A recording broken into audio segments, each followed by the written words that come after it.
അവർ പറയുന്നു ഞാൻ സലഫി ആശയക്കാരനാണ് എന്ന്, അല്ലെങ്കിൽ ജമാഅത്ത് ആശയക്കാരനാണ്. അതെന്നെ ഒരു തമാശയാണ്. കാരണം ജമാഅത്തും മുജാഹിദും കൂടി ഒരാൾക്ക് ഒരു സമയത്താകാൻ പറ്റില്ല. കാരണം അവർ തമ്മിൽ ബദ്ധവൈരികളാണ്.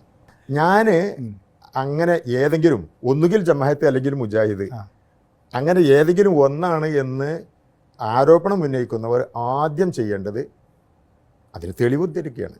എന്തെങ്കിലും ഒരു തെളിവ്. ഇപ്പോൾ താങ്കൾ റിപ്പോർട്ടർ ചാനലിൻ്റെ പ്രതിനിധിയാണ്, താങ്കൾക്ക് പറയാം. അല്ലെങ്കിൽ എനിക്ക് അവസരം തരികയാണെങ്കിൽ ഞാൻ വരാം, ആർക്കും പറയാം. ഞാൻ ജമാഅത്തെ ഇസ്ലാമിക്കാരനാണ്, അല്ലെങ്കിൽ സലഫിയാണ്, അല്ലെങ്കിൽ തീവ്രവാദിയാണ്, പാൻ ഇസ്ലാമിസത്തിൻ്റെ ആളാണ്, എന്ത് വേണമെങ്കിലും നിങ്ങൾ പറഞ്ഞോളൂ, അതിന് തെളിവ് വേണം. സുന്നി ആശയധാരയിൽ നിന്ന് ഒരിക്കലും വ്യതിരിക്തമായി വ്യത്യസ്തമായി പോയിട്ടില്ലാത്ത ഒരാളാണ്. തീർച്ചയായിട്ടും 100%. ഇപ്പോഴും അങ്ങനെ തന്നെ.